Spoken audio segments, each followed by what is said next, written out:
ગઈકાલે માયાભાઈ આહિરના પુત્ર જયરાજ આહિરની એસઆઈટી દ્વારા ધરપકડ કરવામાં આવી છે।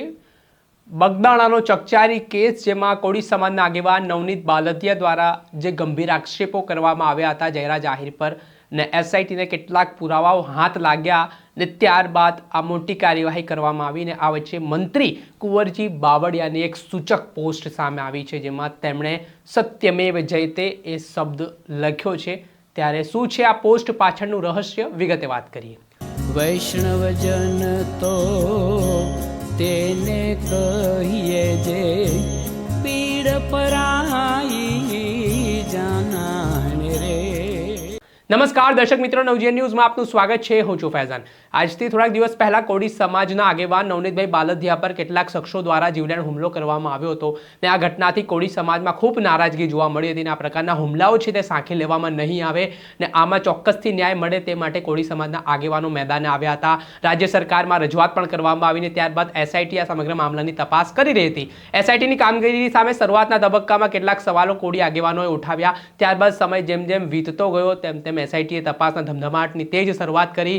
જયરાજ આહિરને બીજું સમન્સ ગઈકાલે પાઠવવામાં આવ્યું ને આમાં જયરાજ આહિરની સંડોવણી છે તે આ હુમલા કેસમાં સામે આવી હોય તેવી વાત એસઆઈટીને ધ્યાને આવતા ગઈકાલે 2 કલાકની પૂછપરછ બાદ અંતે જયરાજ આહિરની ધરપકડ કરી લેવામાં આવી। ત્યારે આ મામલે કોળી સમાજના આગેવાનોની પણ પ્રતિક્રિયા સામે આવી રહી છે। એસઆઈટીની કામગીરીને લઈને તેઓ આભાર વ્યક્ત કરી રહ્યા છે, સરકારનો આભાર માની રહ્યા છે। બીજી તરફ આ વચ્ચે મંત્રી કુંવરજી બાવળિયાની એક સૂચક પોસ્ટ ફેસબુકના માધ્યમથી સામે આવી છે, જે પોસ્ટમાં તેમણે સત્યમેવ જયતે તે પ્રકારની વાતનું લખાણ લખ્યું છે।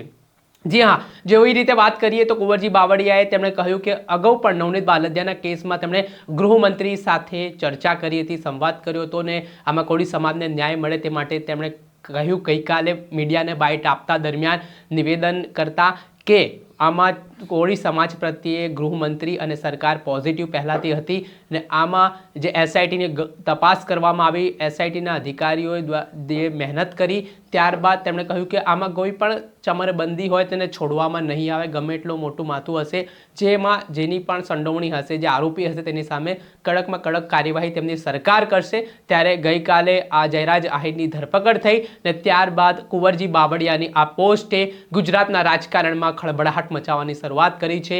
હાલ આ જે રીતના એસઆઈટીએ તપાસ કરી છે તેને લઈને કોળી સમાજના આગેવાનો છે તે સંતુષ્ટ જોવા મળી રહ્યા છે। ત્યારે હજી પણ કેટલાક આરોપીઓ આ કેસમાં સંડોવાયેલા છે, તેમને પકડવાના બાકી હોવાની વિગતો કહેવાઈ રહી છે। ત્યારે આગામી સમયમાં શું મોટા ઘટસ્ફોટો આ કેસને લઈને થવાના છે, શું હજી પણ કેટલાક રહસ્યો છે તે છુપાયેલા છે તે બહાર આવવાના બાકી છે, તે પડના અપડેટો આપના સુધી પહોંચાડતા રહીશું। બગદાણાથી જોડાયેલી સ્ટોરી આપના સુધી મોકલતા રહીશું, એટલે નવજીવન ન્યૂઝ જોતા રહો।